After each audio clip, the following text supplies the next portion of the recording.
Salut ma belle gang, comment ça va? Comment ça va? Comment ça va? 11h58. Et écoutez, je ne sais pas si pour la plupart d'entre vous, Facebook est revenu, mais on a eu des petites chaleurs ce matin parce que, comme vous l'avez sûrement vu dans les médias, Facebook mondialement était sur le dos. Écoutez, j'espère que vous allez bien. Il est 11h57 si vous êtes au Québec, si vous êtes du côté de l'Europe. Il est pas loin de 18h si vous êtes en France, en tout cas. Écoutez, manifestez-vous, confirmez-moi que vous me voyez bien. Je vais aussi de mon côté aller voir si je me retrouve. J'espère que Facebook n'aura pas trop mal au ventre aujourd'hui. Oui, je suis là. Bon, OK, ça semble marcher. Donc, si vous êtes avec nous, s'il vous plaît, peut-être nous faire un petit coucou, nous confirmer que le son est bon, que vous nous entendez bien. OK, alors on a Géraldine qui est avec nous. Bon, écoutez, c'est super. Alors, j'imagine que vous aussi, vous avez expérimenté des petits soucis avec Facebook ce matin. En tout cas, je pense que c'était quelque chose de mondial. Mais bref, l'important, c'est qu'on est de retour et on est super content parce que, bien évidemment, ça nous permet d'offrir cette journée 2. Donc, ce jour 2, je vois que Célina vient de mettre le guide pour vous permettre de télécharger le tout. Bougez pas, je vais fermer mon téléphone. C'est mon petit garçon qui m'appelait. Mon adolescent. Donc, Célina vient de mettre le cahier. Alors, si vous êtes nouveau, nouvelle dans le groupe et que vous avez manqué la journée d'hier, sachez que pour suivre la formation, vous avez besoin de ce cahier. Ce cahier va vous permettre de prendre des notes, de nous suivre. Si vous ne me connaissez pas, vous allez avoir évidemment tout mon profil à la première journée. Donc, il y a un endroit où je me présente. Bien sûr, si vous avez manqué la journée d'hier, elle est super importante. Donc, je vous invite à rester avec nous en live. Mais après, bonjour Stéphane, bonjour Jocelyne, mais après, vous irez voir le jour 1. Le jour 1, je vous partage un petit peu mon histoire, pourquoi j'ai décidé de créer cette formation sur le stress, mais aussi la formation Mindset Réussite. Et bien sûr, ensemble, hier, on a vu les mythes reliés au stress et aussi les conséquences. Aujourd'hui, on tombe dans des outils. Premièrement, on va se poser la question qui est susceptible de vivre du stress? On va voir trois types de personnalités qui ont souvent tendance à vivre énormément de stress, donc par ricochet, qui peuvent être plus susceptibles, par exemple, de faire des épuisements professionnels. Et on va aussi voir un outil extraordinaire qui va vous faire comprendre c'est quoi le stress, comment on peut le décortiquer. Et à partir du moment où on le comprend et on le décortique, on va par la suite être en mesure de se donner un plan pour être en mesure de contrer ou en tout cas d'en diminuer l'intensité. Donc, rappelez-vous, hier, on en a parlé. Tu peux venir, ma belle Célina. Bonjour! Je vous montre ma belle Bonjour amie, tout ma le belle monde! Célina. On a eu chaud tantôt parce que justement, c'est ça, on pensait de ne pas pouvoir être avec vous. C'est vraiment le fun que vous soyez là. Salut Evelyne. Salut Marie-Paul, Jocelyne, Stéphane, Christina. Continuez de vous manifester, la gang. Bien important, si vous êtes en live, mettez-moi live dans les commentaires. Salut Rita. Si vous êtes en replay, inscrivez-moi replay dans les commentaires. Très important. Donc, ce que je disais, si vous avez manqué la journée d'hier, volontairement, on la laisse sur le fil d'actualité et vous allez pouvoir la revoir. C'est très important, la journée d'hier, parce que vraiment, on a mis la table sur notre thématique. Aujourd'hui, on tombe dans qui est susceptible de vivre du stress et aussi on va décomposer le stress et demain, on tombe vraiment dans des outils. Comment drastiquement diminuer notre stress, comment diminuer notre anxiété. Vous avez été nombreux et nombreuses hier à m'écrire des symptômes que vous avez, des gens qui font de l'insomnie, des gens qui prennent des antidépresseurs, des gens qui ont des maux d'estomac, des migraines. On a toutes sortes de symptômes quand on vit du stress. Moi, je pense que le stress, c'est le mal du siècle actuellement. Il y a tellement de gens qui vivent de stress. C'est incroyable. Alors, écoutez ce que je vous propose. Prenez votre cahier. Salut Christine. Salut Ellie qui est avec nous. Jocelyne. On a Christina, on a Jamila. Bonjour tout le monde, merci d'être là. Donc, on prend notre jour 2, comme je l'ai dit tout à l'heure. Si vous avez manqué le jour 1, sachez qu'après le live, vous allez pouvoir retourner et voir la journée d'hier. Donc, salut Annie qui est en live de Montréal. Donc, quelles sont les personnes ou les traits de personnalité qui font en sorte que souvent, on va vivre plus de stress? Donc, il faut savoir une chose. Oui, on a des prédispositions. On peut en avoir. génétiquement. Hein. Je vous racontais hier que mon père était un homme très anxieux. Il l'est toujours aujourd'hui du haut de ses 82 ans et trois quarts. Donc, veux pas, j'avais cette prédisposition-là, moi aussi, à vivre du stress et de l'anxiété. Et je dis souvent que ça a été une bénédiction dans ma vie de prendre conscience très tôt que oui, je pouvais avoir de l'impact, je pouvais avoir du pouvoir sur ma capacité à gérer moi-même mon stress. Parce que j'aurais pu acheter l'idée que parce que mon père était anxieux, parce qu'il était médicamenté, j'allais moi aussi le devenir. Et ça aurait été catastrophique si j'avais acheté cette idée-là. OK? Alors, il faut toujours faire attention à ce à quoi, dans quoi on embarque. OK? Ceci dit, oui, il y a des types de personnalités qui sont plus susceptibles de vivre du stress. Premier type de personnalité, alors là, je suis ici dans votre cahier, il y a des trous volontairement, c'est pour que vous preniez des notes.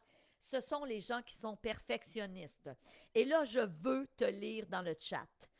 Est-ce que tu te reconnais? Est-ce que j'ai des gens, et moi je vous le dis quand je fais des conférences en entreprise, quand j'ai des fois 100, 200, 500, 1000 personnes devant moi dans des conférences, parce que ça fait des années, ça fait plus de 20 ans que je fais des conférences au niveau corporatif, que ce soit dans des hôpitaux, dans des écoles, dans des banques. J'ai Desjardins, là, j'en ai une bientôt pour Emploi Québec. Bref, j'en fais énormément de conférences. Je vais aussi aller à la Sûreté du Québec. Bref, à chaque fois que je fais une conférence et que j'ai des gens devant moi en live, je pose la question qui est perfectionniste? Et il y a plein de gens dans la salle qui lèvent la main. Qu'est-ce que c'est le perfectionniste? C'est vouloir faire les choses parfaitement. Maintenant, moi, j'ai envie de vous challenger aujourd'hui. Salut Nancy, salut Mado, salut Rebecca, salut France-Marie. J'ai envie de vous... OK, Jocelyne dit très perfectionniste depuis mon adolescence. Et c'est drôle, merci de votre partage, Jocelyne. C'est drôle parce que j'ai une bonne amie à moi qui a travaillé avec moi à l'époque, Isabelle. Et Isabelle, elle a travaillé avec moi aussi à l'écriture de mon livre La philosophie de l'iceberg. C'est une très bonne amie, on est toujours resté en contact. Elle est venue déjeuner chez nous il y a quelques semaines avec Célina puis une autre. On est quatre filles qui continuent toujours à se voir. C'est toutes des gens qui ont travaillé avec moi un jour. Célina est encore avec moi et on a gardé cette amitié-là. C'est vraiment le fun. Je me rappellerai toujours quand Isabelle travaillait avec moi à l'époque, un jour, elle m'avait dit qu'elle était hyper perfectionniste, puis elle me disait, ça me rend malheureuse parce que j'ai l'impression que je suis jamais satisfaite de moi, je suis jamais à la hauteur. Et veut pas, quand on a ce syndrome-là, de ne jamais être content de ce qu'on fait, c'est clair que ça amène du stress.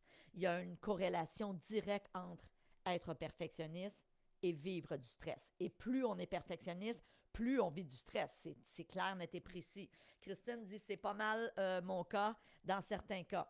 Chantal qui est perfectionniste, je lève la main. Bon, c'est ça. Donc, il y a plein de gens qui sont perfectionnistes. Maintenant, cette amie-là, Isabelle, m'avait dit un jour, elle dit, moi, Stéphanie, elle dit, j'ai des souvenirs de quand j'étais enfant. Elle dit, ma mère m'avait montré à faire mon lit. Elle dit, je devais avoir 5-6 ans.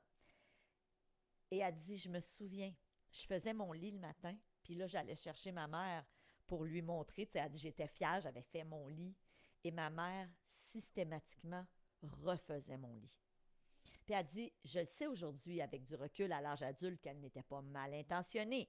Ma mère me disait toujours, tant qu'à faire quelque chose, fais-le bien. Sauf qu'elle dit, moi, ce que ça a fait, c'est que ça a développé chez moi un perfectionnisme à outrance. Et ça a fait aussi en sorte que je ne suis jamais satisfaite de ce que je fais.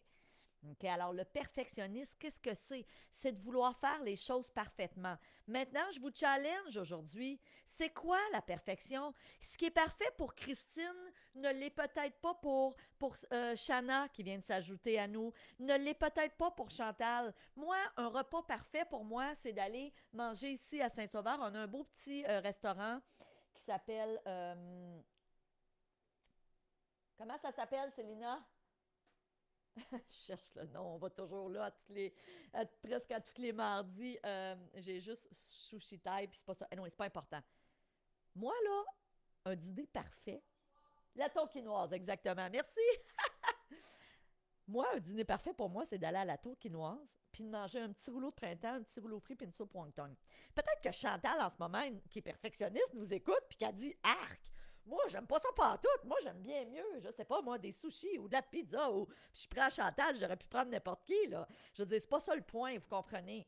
La vérité, c'est que la perfection n'existe pas. Ce que toi, tu juges parfait, Ce que toi, tu juges parfait, le voisin va trouver que c'est pas parfait du tout. J'avais une discussion ce week-end, on était avec des amis au restaurant, puis j'ai des amis, j'ai un de mes chums, il écoute Big Brother. Et là, il dit pas trop qu'il l'écoute au début, puis il dit ah Big Brother, il parle de Big Brother, puis je suis comme eh non mais quelle émission insignifiante. Je dis littéralement ça. Je dis je trouve ça tellement insignifiant. Je peux pas croire qu'il y a du monde qui regarde ça. Puis là, vous allez dire c'est un gros jugement, puis vous avez raison. Je suis dans le jugement. Puis les peu de fois où j'ai écouté ça 5 minutes parce que je changeais de poste, je me disais non mais faut-tu, ça n'a pas de bon sens. Ça c'est mon opinion. Ça vaut pas plus que mon opinion. Puis peut-être que toi, là, tu m'écoutes aujourd'hui, puis tu écoutes Big Brother, puis tu fais comme, ben non, Stéphanie, c'est super bon. Fait que mon ami Patrick, avec qui je suis en train de souper, m'a dit, ben non, c'est super bon. Puis là, il me commence à m'amener ses arguments. Puis ça m'a fait rire parce que je me suis dit, c'est un gars super intelligent, c'est mon ami, c'est quelqu'un pour qui j'ai énormément de respect et d'affection. Mais en même temps, je me disais, tu vois, les goûts, c'est dans la nature. Et c'est pas parce que moi, Stéphanie Milot, je trouve pas ça bon que c'est pas bon. Moi, ce n'est pas dans mon goût. C'est pas ce que j'aime comme type d'émission. Je trouve ça personnellement très vide, les discussions. Mais il y a plein de gens qui aiment ça et c'est parfait. Et c'est parfait. OK? Réalisez une chose, la perfection est une question d'opinion. Le jour où j'ai compris ça dans ma vie, je ne m'en suis plus jamais fait. J'ai arrêté de me dire l'opinion des gens. Puis croyez-moi, quand on travaille sur Internet, c'est pas rare que je vais avoir en dessous de mes publicités des gens qui vont mettre des commentaires. Exemple, quand je fais des publicités pour mon programme Imo Réussite, ça va arriver. Des gens qui vont dire « Ah, tu veux juste faire de l'argent? » Toutes sortes de choses. Honnêtement, ça ne me dérange pas. Ils ont droit à leurs opinions, ils ont droit de penser ce qu'ils veulent, puis c'est OK. OK?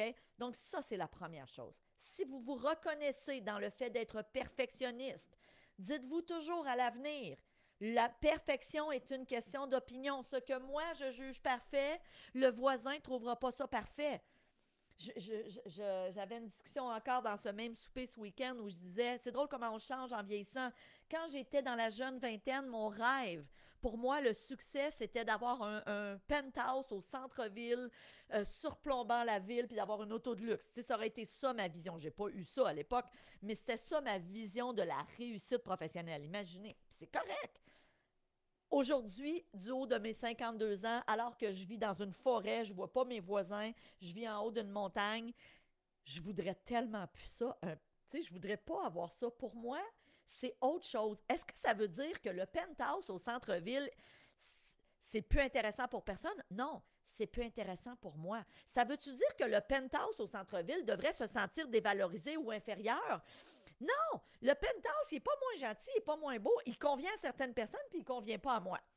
Puis il ne convient pas à plein de gens. Donc ça, c'est vraiment important. Je vous le dis, là, pour vous aider à vous défaire du perfectionnisme, c'est de vous dire, regarde, moi, je trouve ça parfait. Ce que j'ai fait, je pense que c'est parfait ou que c'est correct. Puis après, je lâche prise sur le résultat, sur l'opinion des autres. Moi, je me souviendrai toujours, j'ai enseigné pendant des années au HEC et je disais toujours, moi, quand j'arrive le matin, là, je donne mon cours, je donne mon 100%, je suis en forme, je suis de bonne humeur, je suis préparée, je suis prête à répondre aux questions de mes élèves, je suis vraiment en feu. Je donne mon 100%. À la fin de la session au HEC, c'est comme ça que ça fonctionne à l'université, les élèves t'évaluent. Ils vont te donner une note, une évaluation, puis c'est confidentiel. Fait que c'est merveilleux parce qu'ils donnent la vérité. En tout cas, ils donnent leur vérité. Je suis honnête avec vous, puis je ne vous dis pas ça pour me lancer des fleurs, la majorité de mes élèves disaient « J'ai adoré le cours, motivant, dynamique, wow, première fois que j'ai un prof à l'université qui est tellement motivante, puis tout ça. » Ça, c'était la majorité. Mais si je suis très honnête, j'ai déjà eu des mauvaises évaluations. J'ai déjà eu des élèves qui disaient « My God, moi, c'est pas mon genre pantoute. Elle ben trop les baguettes en l'air, puis elle fait des blagues, puis moi, je voudrais un cours carré, là, tu sais, là, c'est sérieux, on est à l'université. » Alors, pour le même cours que je donnais, il y a des gens qui m'adoraient et il y en a qui n'aimaient pas du tout.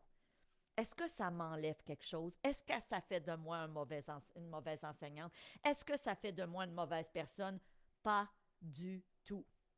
Donc, si tu te reconnais dans le perfectionnisme, je te le dis, tu es susceptible de vivre du stress. Deuxième type de personnes qui sont susceptibles de vivre du stress sont ici les personnes incapables de dire non. Je veux te lire encore là. C'est-tu facile ou c'est difficile pour toi de dire non? Est-ce que c'est un défi? Est-ce que tu as peur de déplaire? Est-ce que quand tu dis non à quelqu'un, tu as peur que la personne ne t'aime plus? Puis je vous le dis, en conférence aussi, je demande cette question-là. Et j'ai plein de gens qui lèvent la main en disant, j'ai peur de dire non, j'ai peur de décevoir, j'ai peur que si je dis non, je vais être moins aimé. Et ça, c'est une corrélation directe entre le fait de vivre du stress. Parce que j'ose pas dire non, donc je dis oui à des choses qui, effectivement, peut-être font pas mon affaire. OK?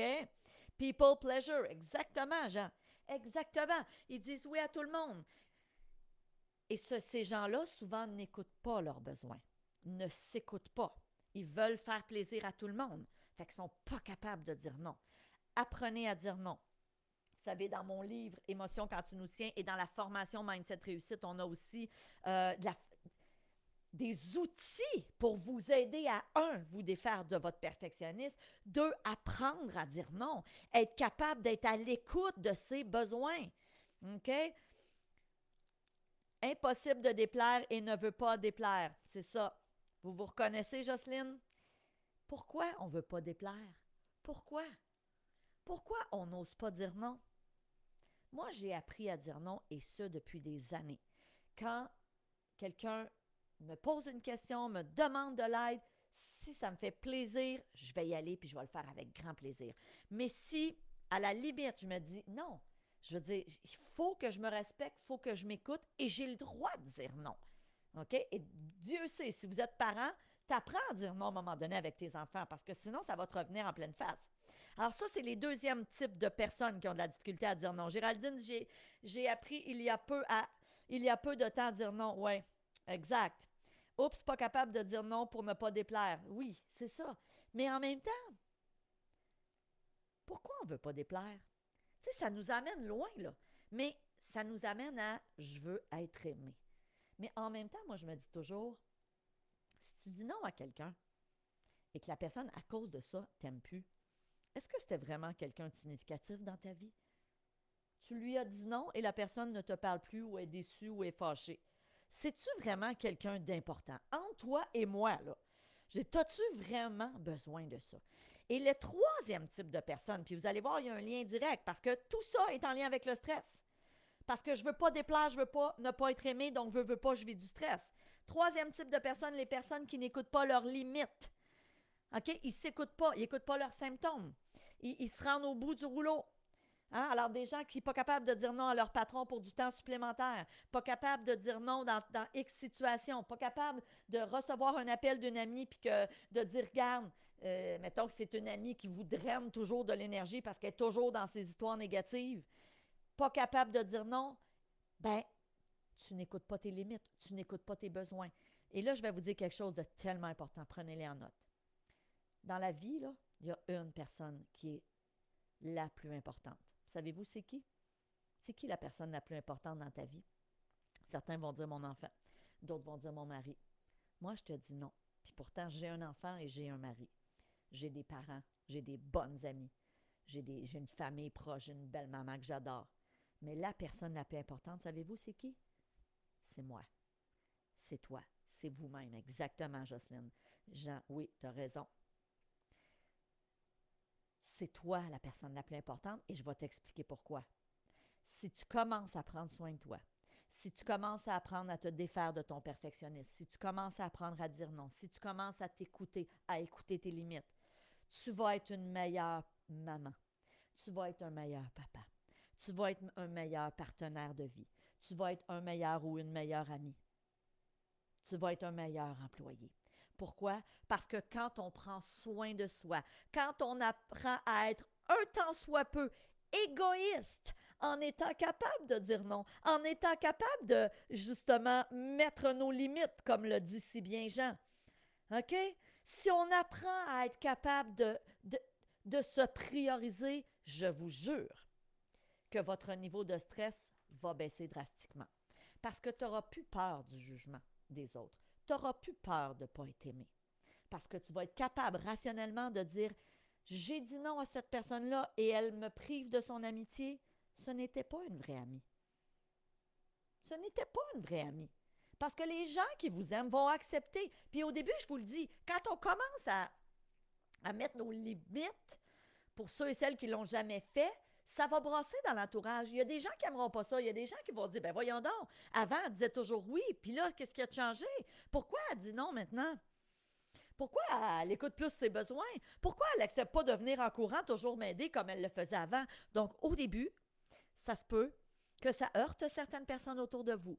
Et c'est correct. Vous avez le droit de dire maintenant, j'ai pris une décision, j'ai décidé que je faisais attention à moi. J'ai décidé que je m'écoutais. J'ai décidé que j'essayais de me défaire du regard des autres. Puis dites-vous une chose, tantôt Facebook est tombé down pendant 1 heure à peu près. On ne pensait même pas d'être capable de faire le live avec vous aujourd'hui. Et je me disais, oh my God, il y a tellement de gens qui sont accros aux réseaux sociaux. Et les réseaux sociaux, il y a plein d'études qui ont prouvé que d'être trop là-dessus, de passer des soirées à scroller puis regarder la vie des gens de votre entourage, c'est anxiogène, c'est stressant. Donc, limite ton temps. On n'est pas en train de dire de complètement débarquer des réseaux sociaux, mais limite ton temps. À la limite, dis, garde, moi, je prends 15 ou 30 minutes par jour maximum.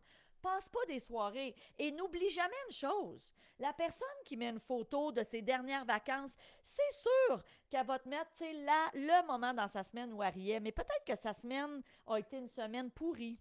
Je disais ça dans un dernier coaching. J'ai vu récemment, c'était pas Georges Saint-Pierre, c'était Boulay, comment est-ce qu'il s'appelle? C'est un joueur de football. Étienne Boulay. Vous connaissez peut-être si vous êtes ici au Québec, ancien joueur de football. Aujourd'hui, on le connaît beaucoup dans les médias. Et récemment, il a montré une photo sur Facebook de lui.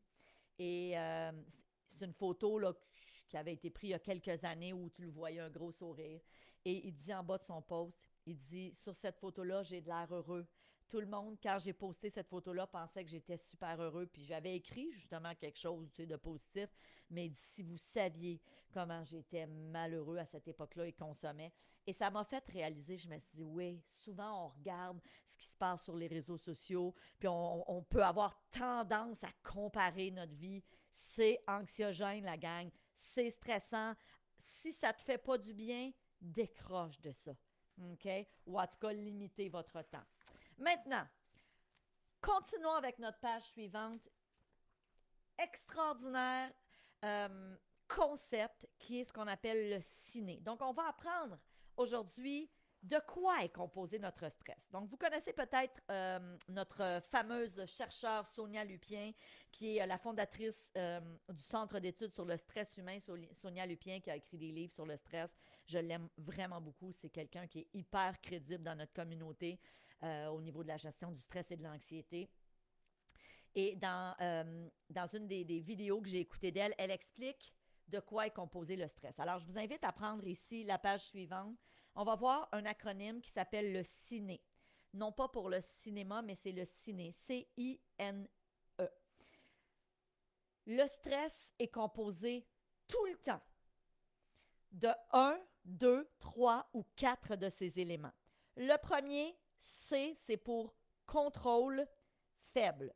Chaque fois, puis là, je vous le dis, là, vous allez devoir y repenser après. Chaque fois que je suis confrontée dans ma vie à une situation où j'ai l'impression de ne pas avoir de contrôle ou d'avoir un contrôle très faible, c'est anxiogène. OK? Ça, c'est un élément. Élément numéro 2, imprévisibilité. Pensez-y.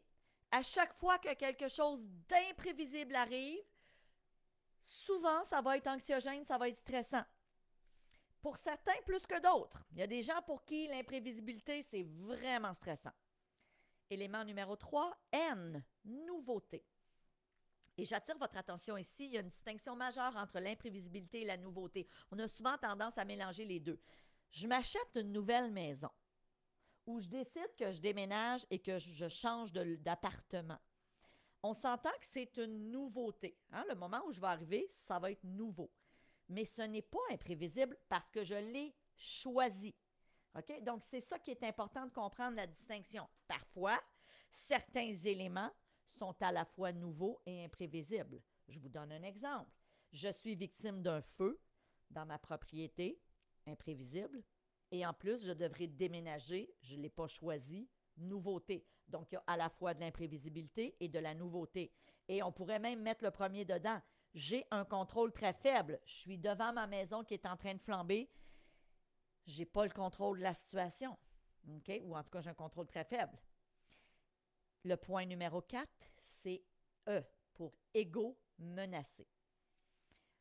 Sonia Lupien explique dans ses ouvrages, dans les vidéos qu'elle a faites, qu'effectivement, quand on sent notre ego menacé, c'est très anxiogène. L'ego menacé, c'est quoi?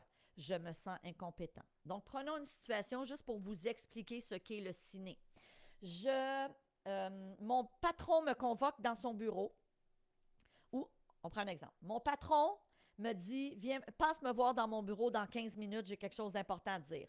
Bon, déjà là, c'est imprévisible. Je n'avais pas prévu ça aujourd'hui.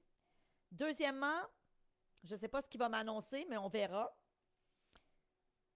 Et là, mon patron, quand je m'assois dans mon bureau, m'explique que je vais devoir changer de poste et je vais avoir des nouvelles fonctions et ça va impliquer que je vais devoir, exemple, utiliser un nouveau système informatique. Puis, à la limite, mettons, je suis vraiment pas bonne en informatique ou en tout cas, c'est très difficile. J'ai plutôt tendance à être résistante au changement. Donc là, premièrement, c'est imprévisible, cette rencontre-là. Deuxièmement, on m'annonce une nouveauté. Troisièmement, j'ai très peu de contrôle sur la situation dans la mesure où j'ai pas vraiment le choix d'accepter. Puis, tu sais, tu as toujours le choix. Tu peux décider de sortir du bureau de ton patron puis de donner ta démission, mais tu sais, on s'entend. Je dis, si tu décides de rester là, tu as un contrôle très faible sur la situation. Et quatrièmement, ton ego peut être menacé parce que tu peux te dire « Oh my God, je ne serai pas à la hauteur. Oh mon Dieu, c'est difficile pour moi. J'y arriverai pas. » Et là, c'est qu'est-ce que les autres vont penser? Qu'est-ce que mon patron va penser? Je ne serai pas à la hauteur. Donc, on part dans ces phrases-là. Ce qu'il faut comprendre avec le ciné, c'est qu'à chaque fois, puis je vous le dis là, j'aimerais ça que vous m'en donniez des situations qui sont anxiogènes pour vous. Peut-être le mettre dans le chat, j'aimerais vraiment ça. Et on va essayer de les décortiquer, juste pour qu'on comprenne bien. Parce que ce qu'on nous explique avec le ciné, c'est que plus un événement qui arrive dans votre vie comporte soit 1, 2, 3 ou 4 de ces éléments-là, plus il y a d'éléments, plus c'est anxiogène.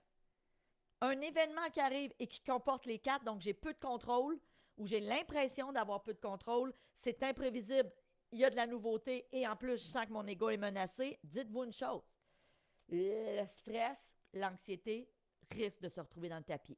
Parfois, certaines situations, il va en avoir juste un. Okay? Parfois, il va arriver une situation, puis je vais me dire, c'était juste imprévisible, mais tu sais, en même temps, je peux avoir un certain contrôle. C'est pas une nouveauté, c'est quelque chose qui est déjà arrivé. Je sens pas que mon ego est menacé, mais c'est imprévisible. Donc là, il peut avoir du stress, mais évidemment, quand il y a juste un élément des 4 qui est impliqué dans la situation, le stress va rester à une intensité relativement plus faible. OK? Donc, Jean qui dit « La maison louée de ma mère a été mise en vente et fallait qu'elle parte rapidement. » Bon, ben imaginez. Puis là, j'imagine c'est votre maman. Quel âge a-t-elle, votre maman, Jean? Je ne sais pas si vous voulez nous le dire, mais j'imagine que c'est une personne d'un certain âge. Donc déjà là, peu de contrôle. Elle n'a pas de contrôle. Contrôle sur la situation qui est non seulement faible, mais qui est à peu près nulle. Deuxièmement, c'est imprévisible. Troisièmement, ça va impliquer pour votre maman de la nouveauté. Donc, elle va devoir se reloger. Elle a 57 ans. Parfait. Et quatrièmement, est-ce que l'ego est menacé? Peut-être pas dans une situation comme ça, mais peut-être que oui aussi, OK? Avec une famille d'accueil en plus. OK? Donc, évidemment, on s'entend là, ça doit être très anxiogène, Jean, pour votre mère, de vivre une situation comme ça. OK? Très anxiogène, parce qu'on est sûr, de source sûre qu'il y a au moins 3 éléments, le contrôle faible, l'imprévisibilité et la nouveauté, et peut-être même l'ego menacé si on lui parlait. Ceci dit, ce qu'il faut faire dans ces situations-là, OK? Puis là, on a eu un exemple avec l'histoire de Jean, mais on pourrait prendre plein d'autres exemples. Vous en avez plein. Il arrive quelque chose, votre adolescent se blesse, vous réalisez que votre ado a consommé, je ne sais pas moi, de la marijuana, même si c'est rendu légal. Bien évidemment, vous avez peu de contrôle. En tout cas, vous en avez, mais en même temps, tu ne peux pas être 24 sur 24 avec ton ado de 16 ans. C'est imprévisible. Peut-être que tu n'avais vraiment pas vu venir ça. C'est une nouveauté pour toi. Peut-être que c'est vraiment contre tes valeurs. Et peut-être que ton ego est menacé aussi parce que tu dis, non, mais quelle mère j'ai été, hein, ou quel père je suis pour avoir un enfant qui consomme à 16 ans. Alors, puis ça part aussi de notre tête, là. On va se dire les vraies choses. Christine dit faire des trajets sans connaître l'itinéraire, même avec un GPS, la peur de se tromper. Ben oui, exactement. Donc, c'est imprévisible, c'est nouveau. Des fois, on a peu de contrôle. Puis des fois, même, Christine, on peut avoir l'ego menaçant en se disant My God, hey, si j'arrive en retard puis que je dis que j'ai eu de la misère à suivre mon GPS, qu'est-ce que l'autre va dire? Ou des fois c'est nous-mêmes. On se tape sur la tête nous-mêmes. Je suis donc bien sans dessin, pas capable de suivre un GPS, ça n'a pas de bon sens. OK? Jean dit, elle s'en est trouvé un autre en très peu de temps. Good, bonne nouvelle. Mais quand même, ça a dû être stressant pour votre mère, c'est sûr et certain. Donc, maintenant, à partir du moment où, puis je vous le dis là, prenez-les en note ces 4 éléments-là, et à chaque fois que vous avez un événement, posez-vous toujours la question, est-ce que je sens que j'ai peu de contrôle? Est-ce que c'est imprévisible? Est-ce que c'est nouveau? Et est-ce que je sens mon ego menacé? Plus vous aurez de crochets, donc s'il y en a 4, c'est très stressant ou anxiogène. S'il y en a 3, ça l'est beaucoup, et ainsi de suite. Maintenant, quoi faire? OK? Quoi faire? Sonia Lupien explique qu'on doit toujours, comme être humain, avoir un plan B. Elle dit, si tu es capable, dans la situation que tu vis, de te dire, OK, si ça arrive, parce que souvent, on part dans nos scénarios, puis demain, on va revenir là-dessus parce que j'ai un autre outil que je vais vous fournir demain. Mais si tu es capable d'avoir un plan B, et ce qu'elle explique qui est fascinant, c'est que 95 du temps, et moi je le dis dans mes livres, 95 des scénarios qu'on se fait n'arrivent jamais. Donc, ton plan B que tu vas te mettre en place dans ta tête, la plupart du temps, tu n'auras même pas besoin de l'utiliser. Parce que 95 des scénarios qu'on se fait n'arrivent jamais. Donc, reprenons un exemple. Ton patron t'a fait venir dans son bureau, il t'annonce que tu vas avoir un changement de poste, puis un nouveau logiciel à apprendre, puis des nouvelles tâches. Et là, tu pars dans tes scénarios. S'il fallait que je ne sois pas capable de l'apprendre, s'il fallait que je perde ma job, s'il fallait que je sois incompétent, puis que je ne sois pas capable de l'apprendre, puis que l'on me remercie, etc., etc. On part dans nos scénarios, nos petits hamsters.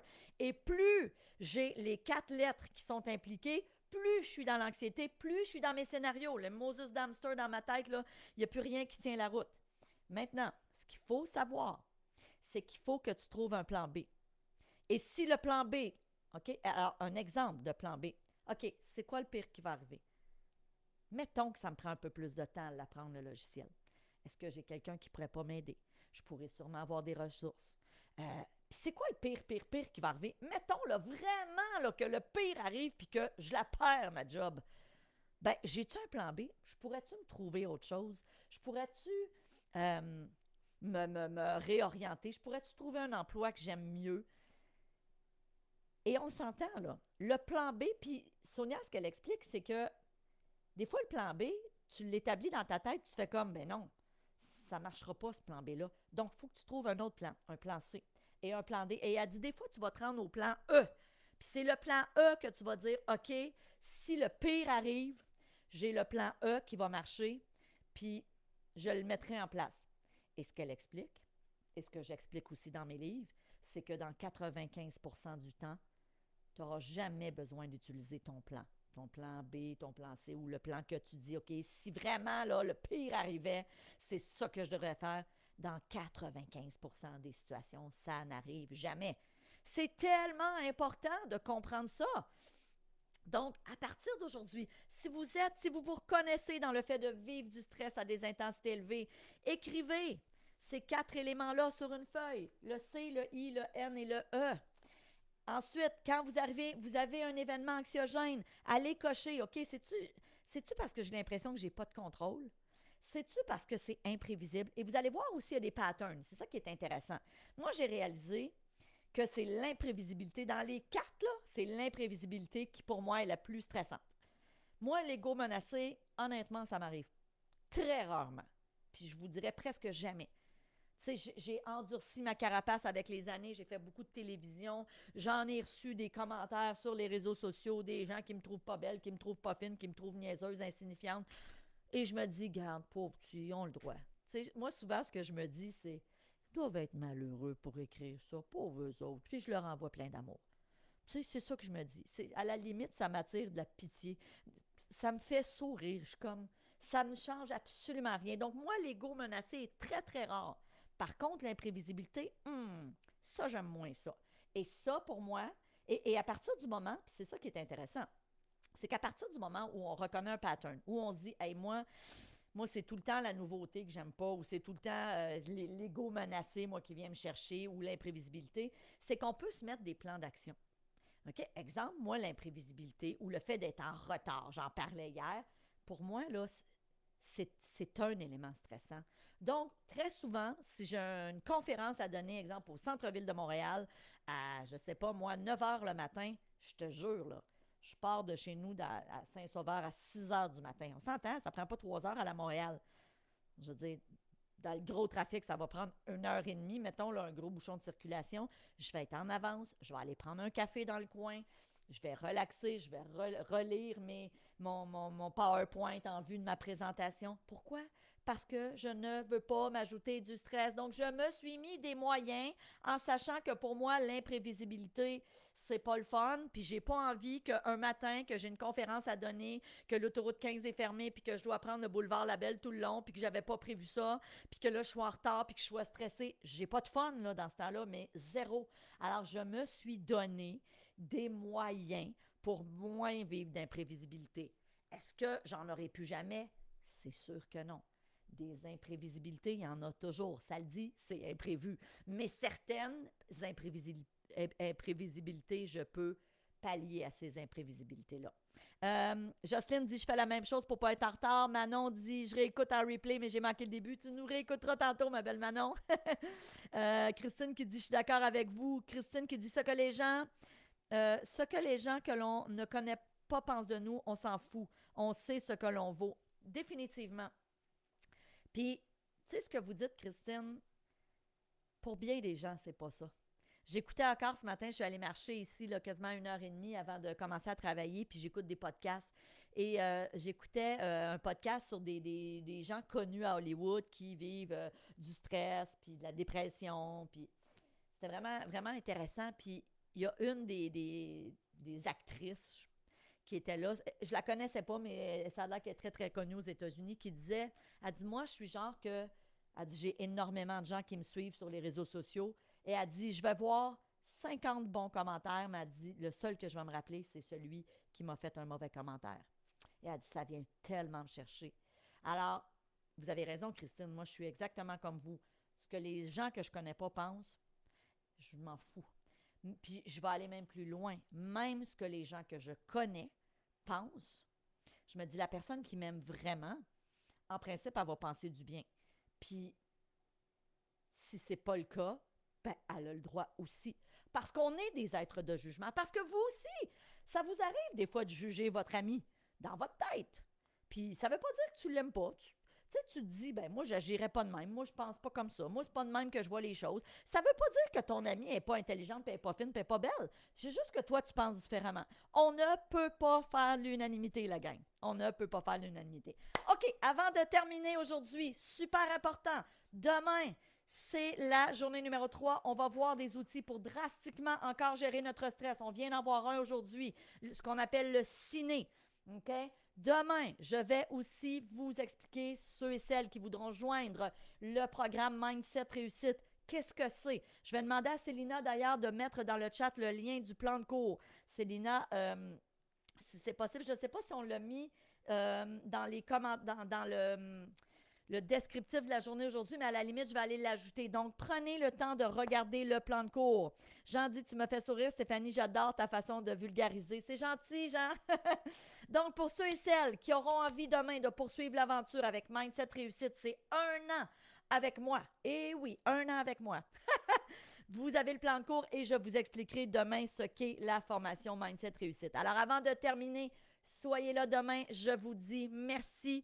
Je vous aime. Si vous êtes avec nous en replay, écrivez-moi replay dans les commentaires. On se revoit demain à midi, la gang. Bisous tout le monde. À demain.